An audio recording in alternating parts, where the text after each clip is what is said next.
Welcome back, ladies and gentlemen. We're going to get started now. It's 5:10. Thank you. I trust you all had some engaging sessions this afternoon, especially since the conversations keep going, so very good. We now have our last panel of the day, and I promise you will be an engaging sessions with some very experienced individuals. Our next panel is on European and US perspectives on venture philanthropy. And I would like to get things going by inviting our panelists on stage, Mr. Cliff Pryor, CEO of Unlimited, and our moderator today. He's jumping up like Doug as well. Kurt Pelleman, CEO of the EVPA. Lance Force, President of Social Venture Partners International. Luther Reagan, CEO of GIN, and Doug Miller, whom you all already know by now. Thank you. Thank you very much indeed, and welcome everybody to last panel of the day. As has been said, we're looking at European and US perspectives on this subject, and we're doing this really, I guess, for two reasons. One is that a lot of people cite the success and the models of some of the pioneer organizations in the US and Europe as the sort of models of which much of venture philanthropy and social investment is built. But these organizations operate in quite different contexts, and contexts which have been built over time.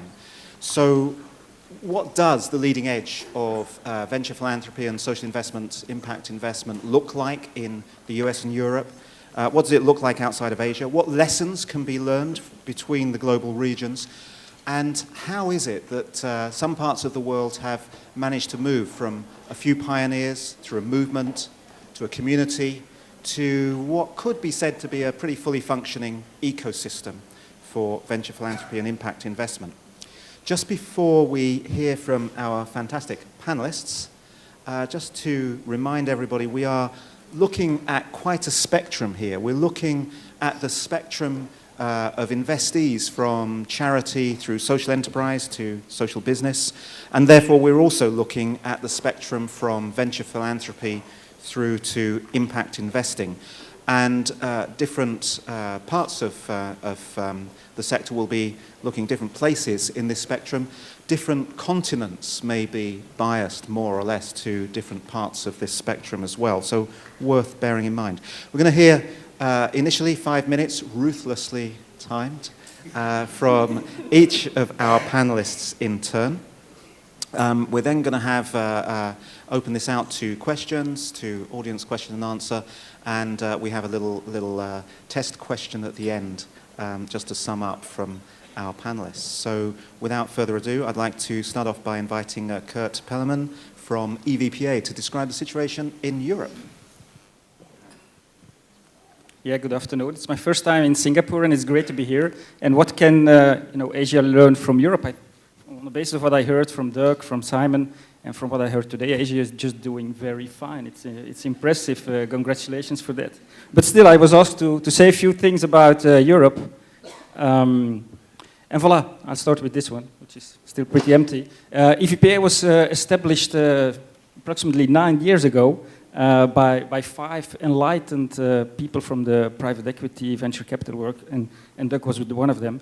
And so over those 9 years, I think Doug showed the graph earlier this morning, we gradually grew. We didn't explode it, let's say, but every year we grow at a ratio of 20%, let's say, and we have now 160 members coming from 23 countries. And so we're happy with the growth, but what makes us even more happy is that the percentage of what we call the practitioners, which are our full members, that's increasing rapidly. So we're now 50% approximately from our membership base are really doing the real work.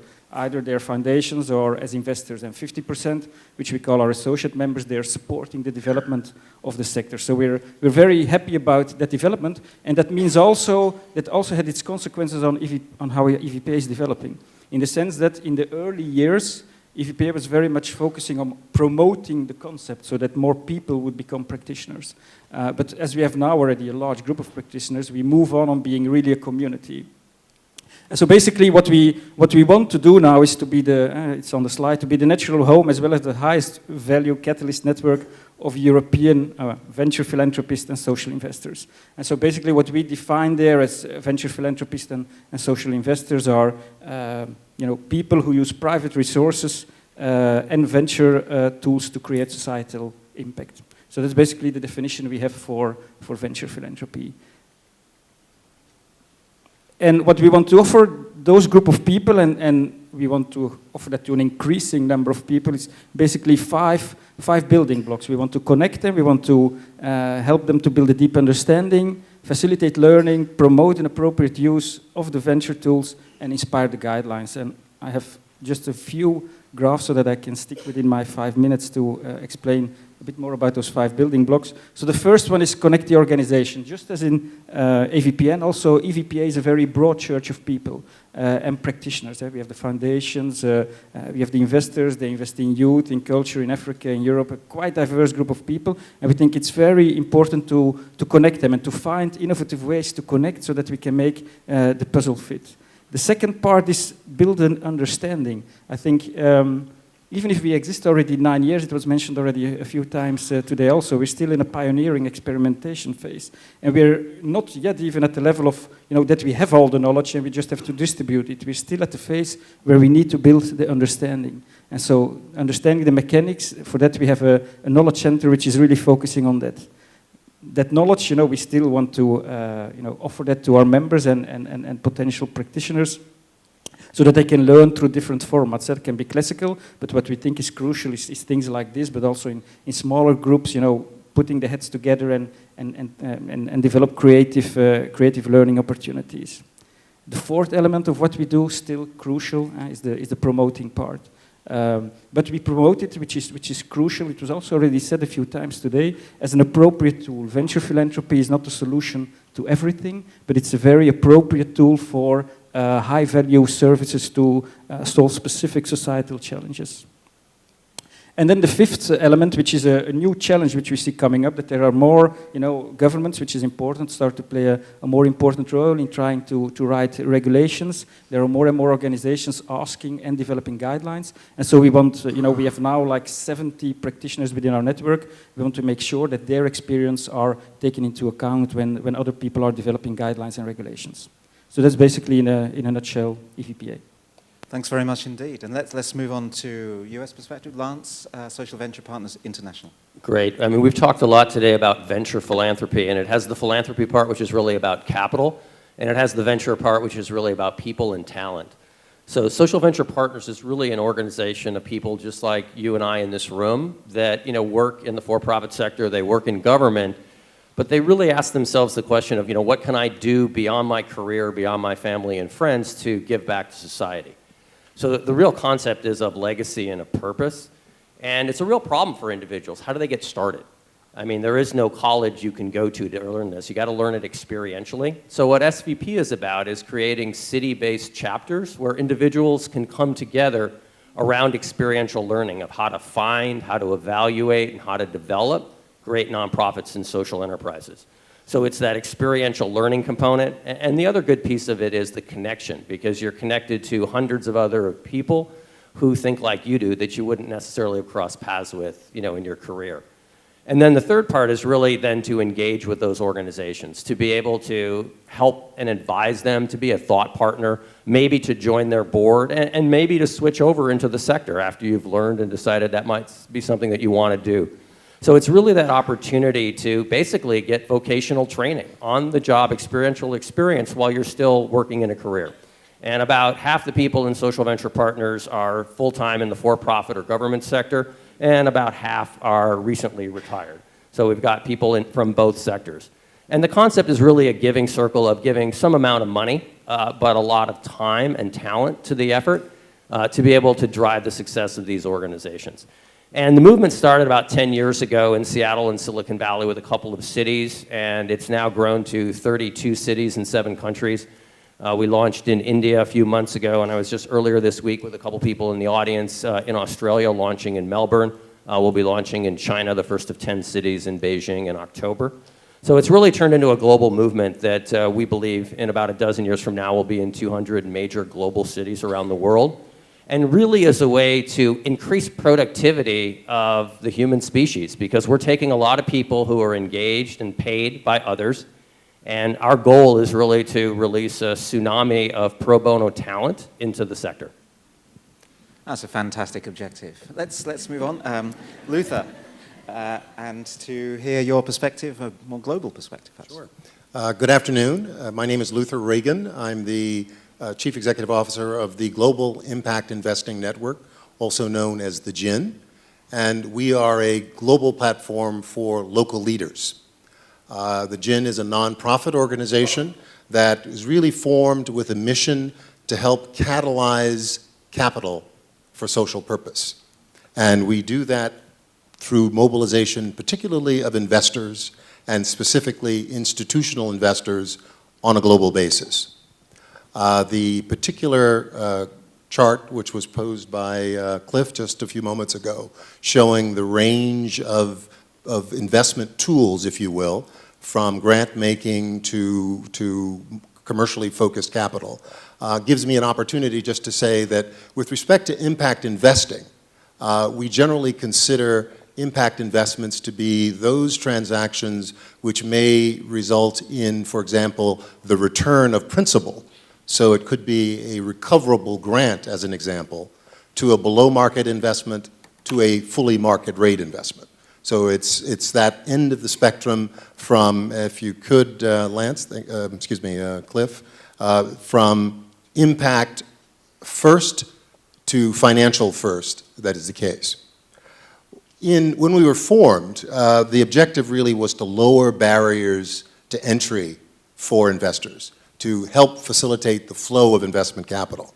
And we attempt to do that in three ways. One is through improving information flows. The second is through lowering transactions costs. And the third is through creating greater transparency and accountability with respect to the process and practice of impact investing. We are, in a few words, really attempting to build a marketplace. Two particular obstacles or barriers that I'd like to talk about and highlight for a moment would be the information around social metrics and what is the impact that investors are seeking to achieve by making impact investments. In other words, how do we measure what investors value? And then the second is the issue of deal flow, the kinds of transactions that are available to investors who are looking to do this. So the slide you see above is essentially describes a product that we have developed called IRIS. And IRIS is essentially a common language for looking at social metrics with common definitions so that investors and investees are talking the same language when they're talking about the outputs, typically outputs, that they're seeking to achieve. So IRIS actually has some 400 metrics which span agriculture to housing and community facilities that engage with investors and investments across the globe. And it's been a very important method for really developing a standard approach to communicating and talking about impact measurement, specifically in the context of impact investing. I think you have the slide, so go forward. One of the other areas where obstacles which we've attempted to address is specifically how to connect investors to potential opportunities in the investment landscape.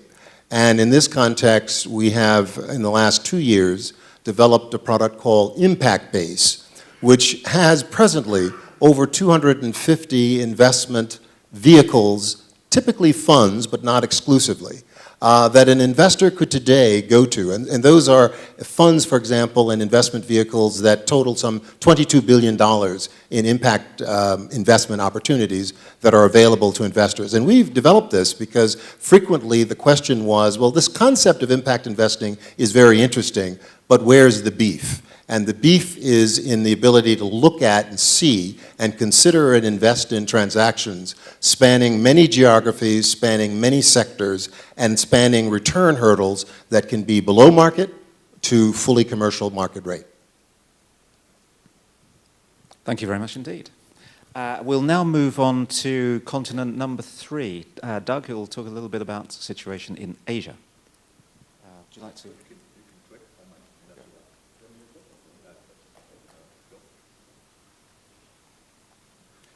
I had the advantage of speaking earlier this morning, so I decided I would try to say something new. And anybody who's not aware of what AVPN does, shame on me and shame on the AVPN team. Just a few facts that I thought were worthwhile pointing out in terms of venture philanthropy and the market in Asia. And that is that the word social entrepreneur originated, I believe, with Bill Drayton in Ashoka in India roughly 32 years ago. So it's not necessarily a new concept with regard to Asia. The market here started to develop, and there are a few institutions which actually started in the early 2000s. Those institutions, one of them, DASRA, is probably one of the older ones. There are others that started in the mid-2000s. And then the market really started to take off, and it isn't necessarily attributable to us. Somebody asked me once if how much of this we were responsible for, and I wasn't able to give a good answer. But that's not really important. What's important is that the market is showing a huge amount of increased interest. And as I said this morning, the challenge for us is to translate interest to engagement and engagement to action. If I can go to the next slide. I think you have to. I've got. Okay. Maybe I'll pass it to you. We're starting to track things now, and we'll be establishing a knowledge center, but it's important to actually get some data and see the development of the market. And we did a lot of profiling on individual markets before we started. But at the moment, AVPN has 42 practicing members, and they break down into VP funds, so separately organized entities, and that's the big blue box, and then foundations. And foundations allocate a portion of their assets into a VP or social investment model.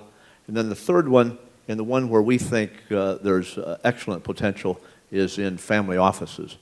And we think that because there's a huge number of companies all over Asia in every country where the founders perhaps started these in the 1950s, 1960s. Their children actually are roughly 50 years old at the moment, and their grandchildren are in their 20s, and there's this whole intergenerational transfer and interest. So we see potential across all the markets, but particularly with the foundations. Somebody asked a question this morning, if I can have my slide clicker click, as to how you develop the market. And this is how we roll out, and this is what we're doing to create a market in Asia. And our job essentially is to build the market and build the ecosystem. So the first thing you have to do is raise awareness. And I would maintain that 2 years ago, very few people had even heard the word venture philanthropy. So you raise the awareness. But after you raise the awareness, what you find is there's a huge amount of misinformation. There's misinformation that comes in several ways. One of it is they just don't understand the concept. Other misinformation is there's what I would call hype or unrealistic expectations. So if anything, we spend a lot of time telling people that this is hard to execute and that it takes time to reach the proof points. We then attract pioneers, and that's a word that I personally like.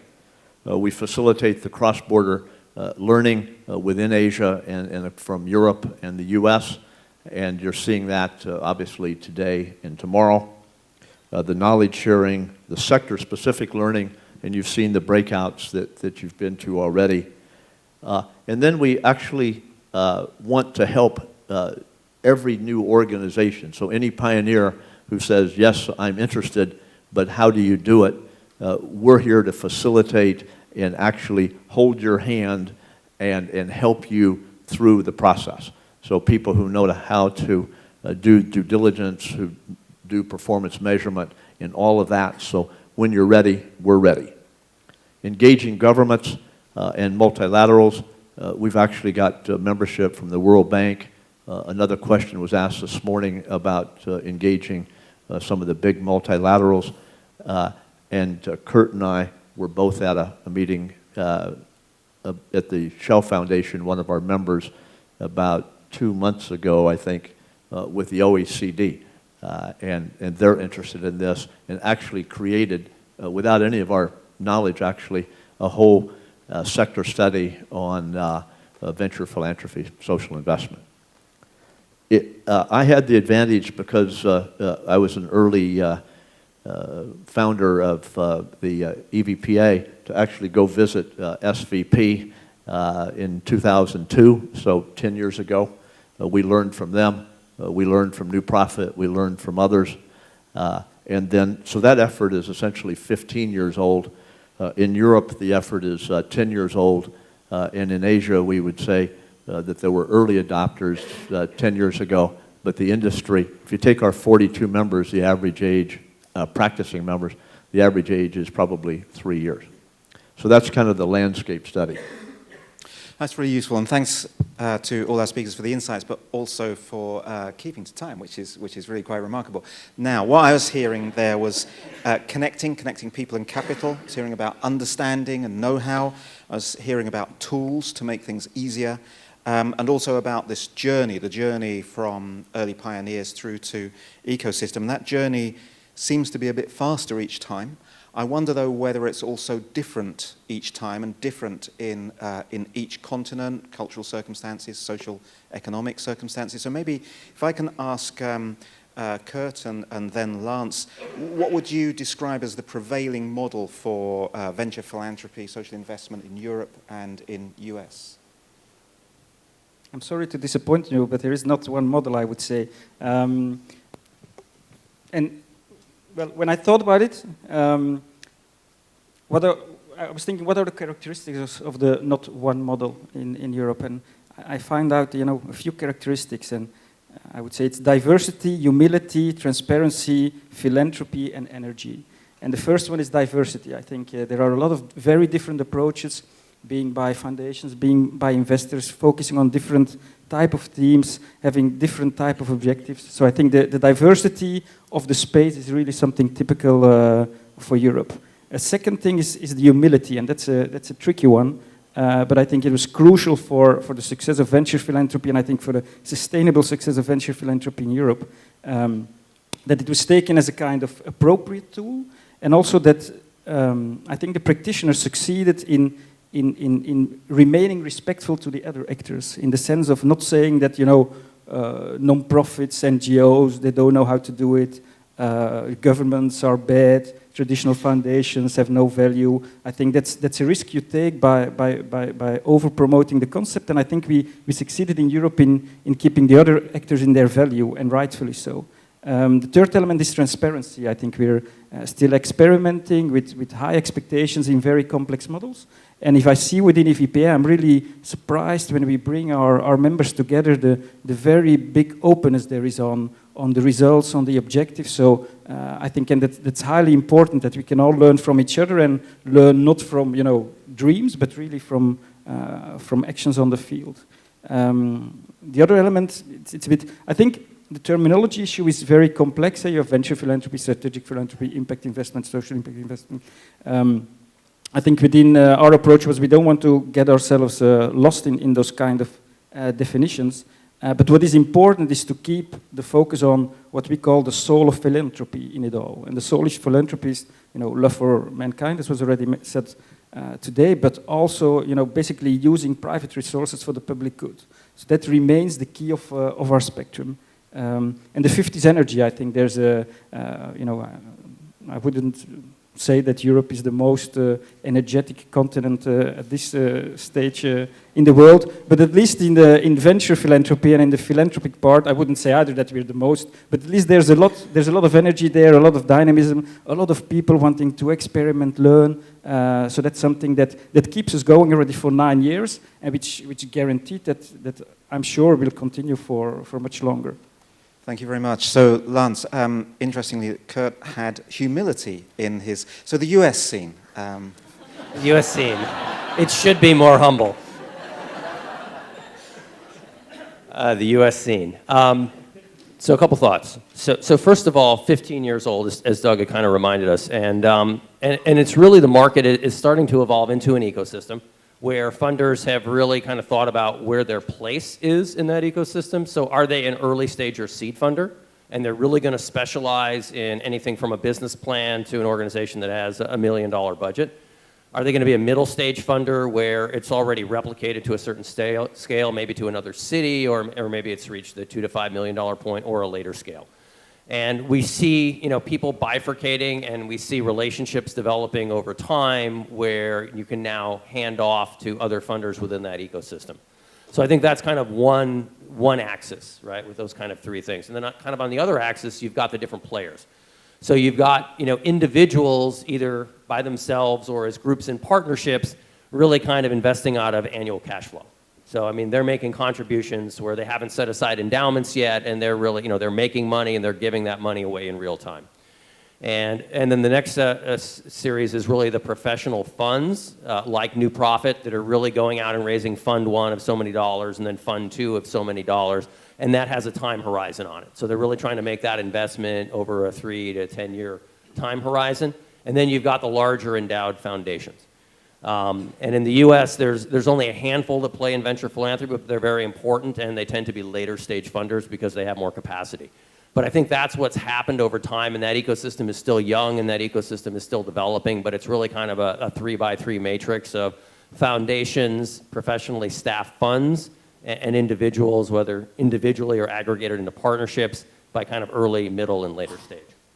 That's fascinating. So differentiation, people knowing where they are on the map, knowing where other people are on the map to speed. Yeah, absolutely. And I think kind of everybody stuck to their knitting for a while, and I think, it'll come up in the later conversation, but I think what's really changed is we still realize that we have to fund and build individual organizations, but an individual organization, no matter how good and no matter how big a world beater, doesn't necessarily solve the problem. So we have to begin to think more in an ecosystem focus and more holistically about what we do. That's a perfect segue into my question to Luther and Doug, which is really about what's helped most in developing the scale, the effectiveness of the sector as you see it. What has helped or what will help? Well, what has helped today, I think. Let's look at the journey to here first.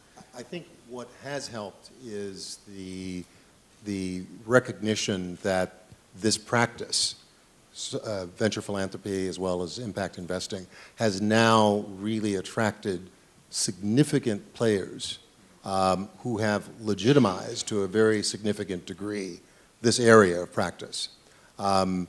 Investors particularly are risk averse. And one of the things that they're most risk averse about are things that have a social dimension. And one of the things that I think has really helped move forward in the last 5 years and has distinguished the last 5 or 10 years from the previous period has been the increasing adoption of significant institutional investors, and I include in that foundations, into this space, willing to use a broader range of tools to accomplish their social purposes. Foundations becoming far more creative with the type of grant making they do, recognizing that they can not only do grant making, but they can also make investments, and that the challenge is to determine what is the need of the particular enterprise or the particular project or problem that they're seeking to solve, and what tools can be brought together to do that. And frequently that means leveraging resources that are outside of philanthropy, and recognizing that philanthropy can play a crucial role in providing the motivation and providing the wherewithal for non-foundation players to become engaged and to place resources in the sector. That's really fascinating. Legitimacy, I think, is that there's a concept that doesn't get talked about very much, but how much easier it is if people trust what you're talking about and have a basic understanding of it. Doug, how would you see this? I would start by saying that we need to not only focus on the supply of financial, human, and intellectual capital, but we need to focus on the source of deal flow and opportunity. So I think a key to development in Asia as well as elsewhere around the world is the work that Ashoka, Schwab, Skoll, SOCAP, Sandkalp, about 25 social enterprise associations, universities. There's a huge long list of people who are working to generate interest and generate potential deal flow for us to invest in. And I think that's fantastic, and the more effort that is put into that, the better. Now, on the supply side of financial, human, and intellectual capital, if you remember the 7 silos that I spoke about earlier this morning, the question is how do you access and create interest in those silos? So if you take the high net worth category, you can't just call up people who are high net worth and say, I'd like to talk to you about your social investment. So we work through the big investment managers. Number of those are already our members. But they're very cautious, but after you build credibility, you can get access to their client base. We work through an organization called the Family Business Network, which is headquartered here in Singapore. It has an affiliate in Lausanne, Switzerland. And that's also, again, it's very selective, but once you get in there, it's good. We also work with private equity associations in various countries. In Europe, we were fortunate enough to have a European venture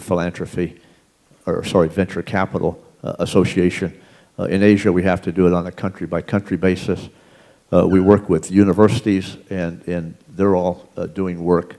So in terms of developing the market and in terms of how you develop it, if you divide it by the segments and approach each segment, I think that's the way to do it. That's really interesting. So getting the deal flow and using networks, using established networks to extend the reach. It's really fascinating. And now I think let's turn to you and hear your questions and comments and suggestions. Let's start over here. Please do come down to the microphone.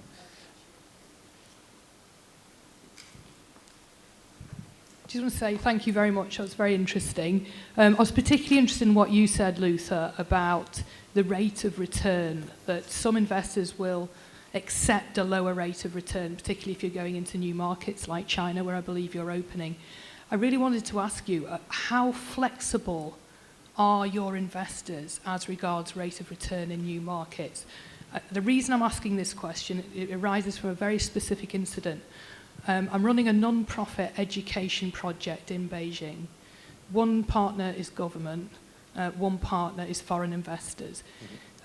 It's really difficult to get the money back because the commodity that most foreign investors want in Beijing is access to government, because under the Xi government there's a big crackdown on corruption, so people want to be able to interface with officials informally at philanthropy events.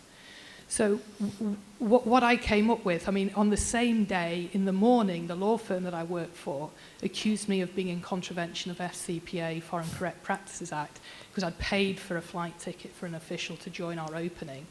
In the afternoon, the BMW Foundation legitimized our project by giving us a grant, so the law firm got off my back. But it is that close. Thanks. But it's really hard to operate there. So do you think that your investors in the US and Europe will be sufficiently flexible to accept a bundle of goods in return rather than the standard market rate? Okay, we've come up with parallel opportunity for profit as opposed to partnership in China. That's why I keep the law firm. The flexibility, it sounds like flexibility not just on rate of return, but on a whole variety of due diligence and process issues too. Well, let me address flexibility with respect to return, if I can. One of the things that's very clear is that in building this ecosystem, particularly of impact investing, that there are investors who are very prepared to accept below market return in appropriate circumstances. They tend to be, if I can characterize generally, they tend to be more often foundations. They tend to be more often development finance institutions. They tend to be more often high net worth individuals for whom that flexibility and the ability to do that is substantially greater than for some others. There are other kinds of investors who are in this space, including some of the larger financial institutions, pension funds, for example, and others, where their focus is more traditionally commercial, and their aspiration and their willingness to invest is really grounded in a market rate return. The challenge for us and the objective should be to make sure there's appropriate matching of investors and their needs and appetites with the opportunities that present themselves. And one of the things that we particularly prioritize at the GIN is making sure that that understanding, that capital is not generic. And there's capital that's available on a variety of different terms. And matching investors with the appropriate opportunities is, I think, one of the most important things we can do. Let's hear further questions. Yes, gentleman at the back, and then we'll take yours next. Thanks. BMW Foundation. One question, if you have this wonderful group here. What do you think venture philanthropy in the US, in Europe, in UK, or in Asia and other parts in the world, is it all over the same, or how much is it also a different role in a different political system? That's perhaps something which I would like to know. I think the role of philanthropy in the US is completely different than in Europe in some points. Doug, you've probably seen most jurisdictions. What would you say on that? Thanks for the easy question. Marcus happens to be an EVPA director. I mean, every market is different, and governments play different roles in different markets. So in Europe, probably excluding the UK, but the government activity in the social sector is much higher in most countries. To some extent, that's under pressure in some of those countries because of the economic crisis. In Asia, venture philanthropy is still really quite new, and I would find it hard to categorize it with any thoughts I would say would be kind of superficial, but India is the most developed market. Part of that came out of the fact of the microcredit and that activity. But you've stumped me in terms of coming up with some real insights, Marcus, but we can talk over a drink. Perhaps I could just turn to Luther and ask the question. Okay, I think we've all observed it is important that people, investors, know where they stand. Rate of return, size of deal, stage that they're interested in, sector they're interested in. That clarifies it for everybody. There's nothing that wastes the time of an entrepreneur more than an investor that doesn't know really where they want to invest. How honest are they? How much do you see a correlation between the actual deals done and the criteria that investors say, this is what we're looking for? I think investors start generally with a kind of a grid, a template of the kinds of deals, the kinds of risk and return that they can accept. And often in the context of getting to know and work with and understand the business models of entrepreneurs, there can be flexibility. But I think it is certainly true to say that if you are a social entrepreneur who does not necessarily anticipate or expect that they will achieve in their particular business model a market rate of return, knocking on the door vigorously of a pension fund is probably not going to be productive. Again, it goes back to this issue of what I refer to as matching and making certain that to the extent possible that we're in a better position to align the interests of investors with the needs of entrepreneurs. And I think to the extent that we are all better informed in that process, and there's more education and transparency, the better the likelihood is that you'll find the opportunity to raise capital on terms that are useful and acceptable to an entrepreneur. Yeah, Doug, you had another. I'd just like to make a quick comment, and this applies globally, probably less so in the U.S., and that is that people tend to be very polite, and they don't want to offend anybody, they don't want to hurt anybody's feelings. But there's not enough transparency in this whole sector, and therefore, if you need to tell people exactly what your criteria are, and you need to, at the first meeting, determine whether there's a likelihood of something transpiring between the two organizations. And I feel very sorry for the social entrepreneurs and the nonprofits who, in my mind, are frequently not intentionally misled, but they're misled because they're very hopeful of something happening, and the fundor is not frank enough with them to say, you know, I like you and I like what you're doing, but you don't fit my criteria in what I want. And that would save the social entrepreneurs so much time. So if there's one takeaway, it's to be polite but frank. Absolutely, and perhaps at times we're divided by common language. That, you know, if you're a major venture capital player in the impact investment market, your idea of early stage is my idea of very late stage, because we operate at startup stage. So using language that is precise rather than you know, could be interpreted subjectively can help a lot. I'm going to turn to the guy up here. Thank you. My name is James. I work for Vina Capital Foundation based in Vietnam. We're actually starting an impact fund for the region. But my question is actually something Luther said, and it's certainly open to the entire panel, and that's to focus on unlocking capital amongst U.S. foundations. And specifically, are you seeing any trends among foundations with respect to program-related investments? Are they having more of an appetite for that? You know, what's the thinking there? Let me first say that prior to joining the GIN, I was the Chief Investment Officer of a foundation in the United States. So, and that's a subject that I feel rather warmly about. So let me tell you, there has been a lot of progress made in unlocking foundations and in getting foundations to think about their resource base as a broader toolbox.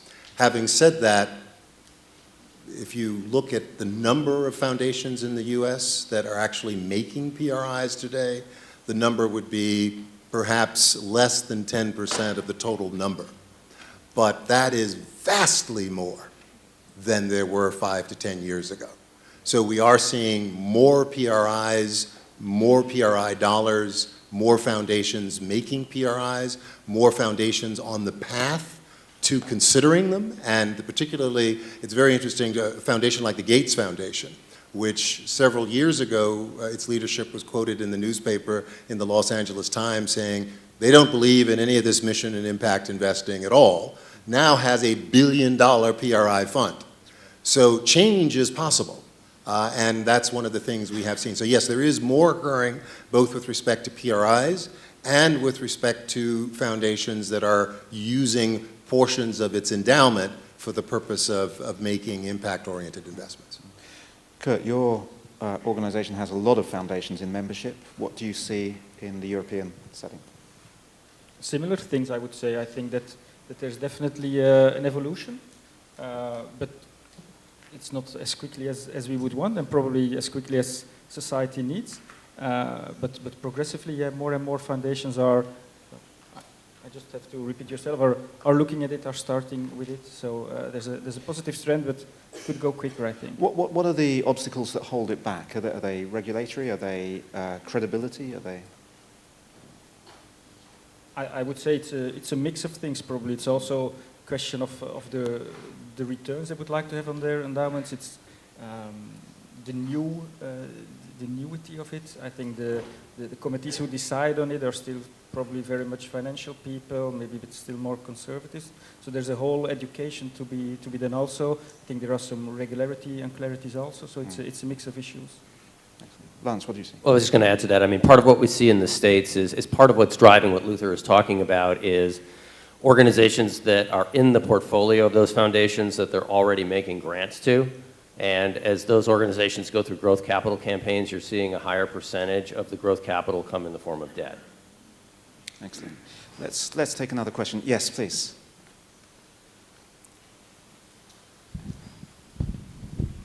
Hi, I'm Shariha Khalid from Scope Group in Malaysia. We're a social enterprise that leverages on proven business models and delivery models as well as networks to help our clients create and scale impact. Okay, that was a bit of a pitch, but anyway, to my question. We've been sort of working in the development sector for about 6 years now. And we changed from working solely in that to building, this sort of networks and building social entrepreneurs and not-for-profit organizations just last year. And in our journey of sort of pivoting what we're doing ourselves, I found that there were a lot of inefficiencies. There's a lot of good intentions, but there's also a lot of inefficiencies. For example, with traditional impact investments, they tend to go for organizations that are already investment ready. Whereas I think there's sort of a big pool of very capable organizations that may not be investment ready, but could be part of that equation. And this was kind of one of the reasons why earlier this year we started a new initiative, because we're trying to sort of find partnership models that work, where NGOs could benefit, where social enterprises could benefit, where government could benefit in a way, and of course leveraging on impact investment funds or other forms of funds, in a way that can actually deliver and scale impact. And I'm totally open to ideas and suggestions from our panel here or anyone else in the conference. How could we make partnerships work better? Okay, so let's tackle the inefficiencies. Let's tackle the problem that there's some gaps, perhaps, in the pipeline of investment. Doug? I'm very pleased you've asked that question because I think it's a great question. The market is totally inefficient. It wastes the time of social entrepreneurs. It wastes the time of potential investors. And one of the projects, this is a massive, huge project, so it's not going to happen very soon, but is to try to address some of that lack of transparency because it's a huge waste of time and a huge waste of effort. Now, specifically, I firmly believe in, and I personally invest in a few social enterprises. And I also make grants to nonprofits.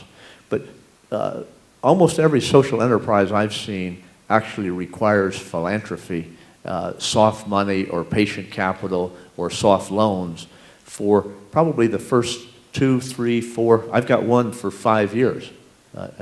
And those are cash flow negative as any business is built up. Now there are a few that immediately go profitable and et cetera. So I think the intersection between philanthropy and patient capital and impact investment is a very interesting intersection, and we need more philanthropists who are prepared to support organizations if they have business models. But you've got to analyze the business model, and will it eventually become profitable? If it's just somebody who calls themselves a social enterprise because that's the buzz that everybody wants to do because they think they might get funding, then forget it. But if it's a business model, and if it's a management team, and if it's an organization which has the potential to become cash flow positive, and then it can be handed off to somebody who can really help them scale, that maybe has bigger sources of capital and wants a financial return. But Luther, comments? No, I fully agree with that, and I would say that when you say that there are certain organizations that would not be considered investment ready, I wouldn't encourage institutions to make investments to those who are not investment ready. The challenge is to provide resources to help those organizations with the capacity, with the will, with the elements that that Doug has mentioned become investment ready and build that capacity. And I think that starts with the entrepreneur thinking about what is sort of the capitalization plan for their business, what is the growth strategy for their business in the first instance, and that may start with the kind of grant or soft capital that Doug refers to, but over time, if you build that into your model, you're talking about perhaps being investment ready in a very significant way, which can attract significant potential interest. Let's just tap onto this particular issue. I'm just going to throw in a UK perspective for a moment. People will know the UK is only 21 miles from France, but culturally it's halfway to America and a quarter of the way to India and China as well. And if you can work that one, then you're very good at algebraic topology.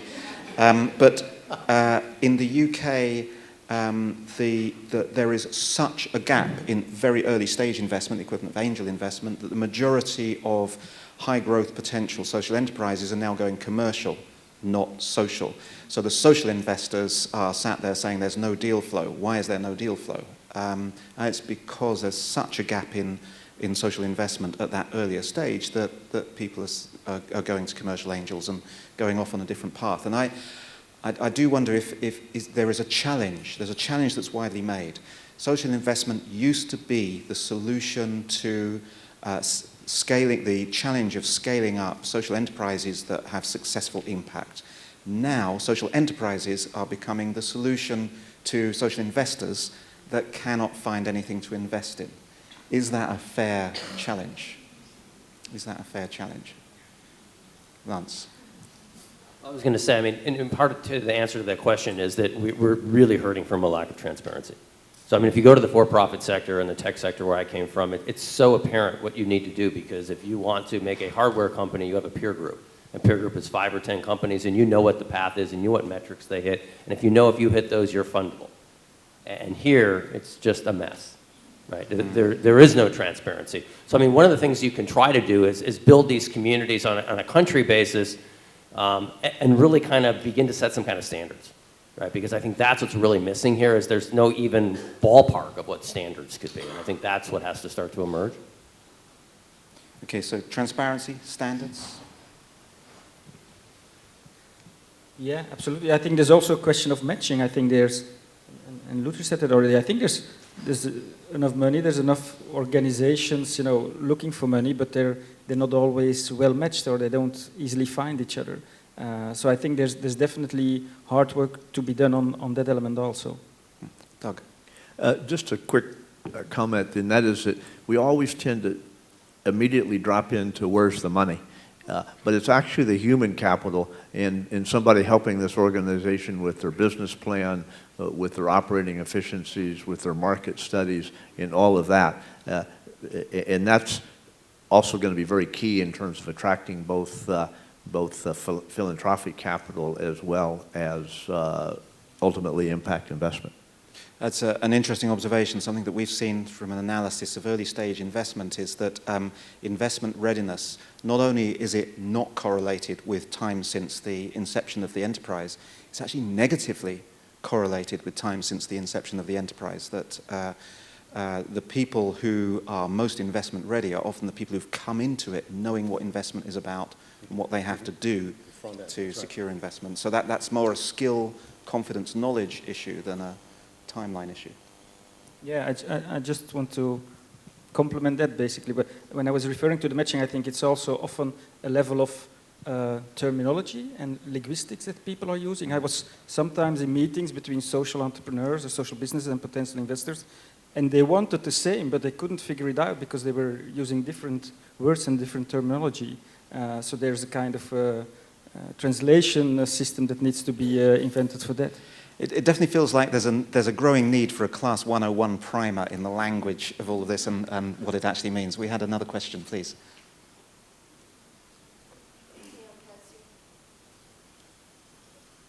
Hi, I'm Pat Sian from the National Volunteer and Philanthropy Center in Singapore. And I'm actually glad that Kurt mentioned this point about terminology, and I hope this is not a semantics question.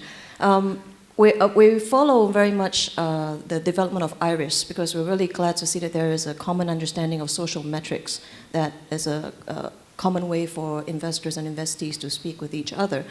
But we're also conscious of venture philanthropy's role in capacity building, which has also become a bit of a buzzword. And we'd like to find out in your respective countries and regions if there had been any need to harmonize this understanding of what capacity building means and what it entails. And if there's been some harmonization, I'd like to hear how it went. And if there hasn't been, do you see a need for that? Thank you. So capacity building, what does this really mean? It's going to be quick fire. I'll go through the four of you because I've just been had the time card waved at me. Kurt. Good question, and I could talk longer than 30 seconds about it. But also there, I think the main issue is also there. It's been mentioned already a few times. I think it's clear for all parties what it means, but what capacity need to be developed. I think non-profit social business don't always have the expertise to see in their own activities what they need to work on.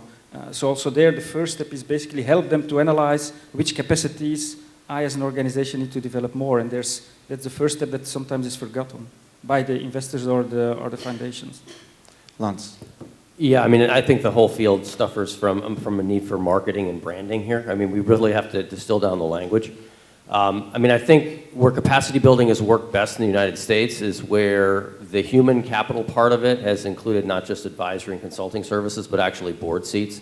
So they could really help be thought partners in steering the strategy of those organizations. So I really think we kind of, go back to Doug's point, really need to emphasize a higher touch approach to the human capital to mix with the financial capital.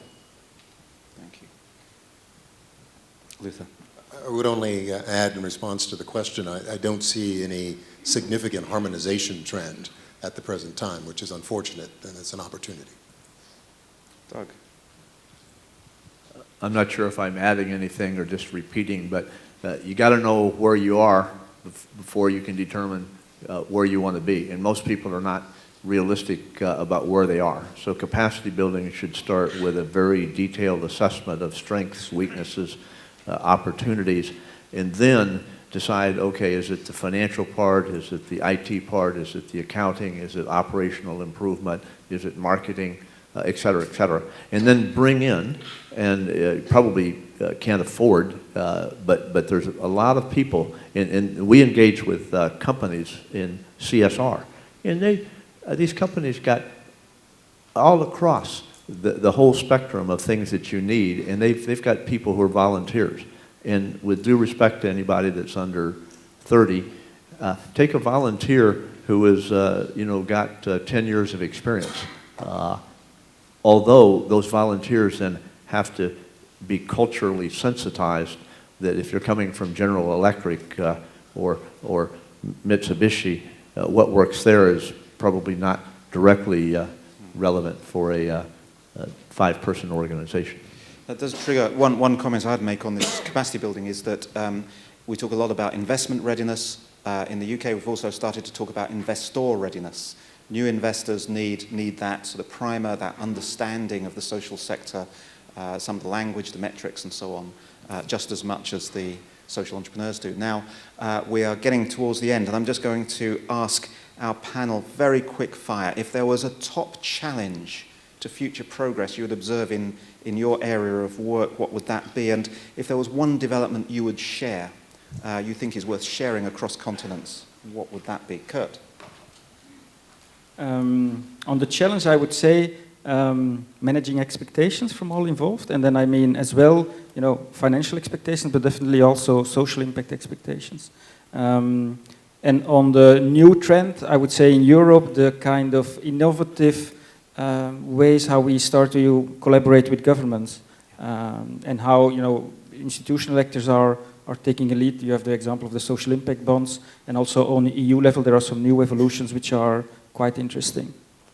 Lance? Yeah, I mean, on challenges, I would say the same thing. It's a long-term game. It's a marathon. It's not a sprint. And then two developments in the U.S. I mean, number one would be the move towards collective impact and really bottoms-up community-based solutions. And the second one would be the big push on field building and really looking at both the human capital organizations that are backbones in building that, the financial capital, and then some of the intellectual capital pieces of it. Thank you. Luther? I would say the challenge is to become more transparent, with respect to both the impact and financial performance of social enterprise and those who are claimants for resources. I think that's where we've got to do considerably more work. And with respect to what's sort of, I think, a helpful development is that we're now increasingly seeing on a number of continents philanthropy thinking of itself as more than simply a grant maker, but with the capacity to use convening power, intellectual capital, social capital, as well as various forms of financial capital to accomplish social mission. Thank you. Doug? My critical issue is towards people taking more risk, which I've mentioned earlier, and moving from interest to engagement to action. I'm very action-oriented. I'm very positive about a number of things. One, the huge amount of interest that we've had here, but also we're seeing governments starting to engage a lot more in Europe as well as in Asia. And government is the 800-pound or 8,000-pound gorilla. And if you're going to make substantial change, you have to engage government. Indeed, and perhaps if I could just I would echo the transparency as a challenge, but a new solution which I think is very interesting to watch is to do the incubation stage, if you like, the investment readiness stage, with the customer or the route to market agency, public service if it's a government facing thing, actively involved in the incubator, so that the person who might purchase this service or product is involved in the investment readiness phase. This looks very interesting to us. Okay, I hope this has been useful to you. I hope it's been a range of information, sharing, learning, not just about what's happening now, but also about stages. And could I end just by asking you to thank the wonderful panelists here. Thank you.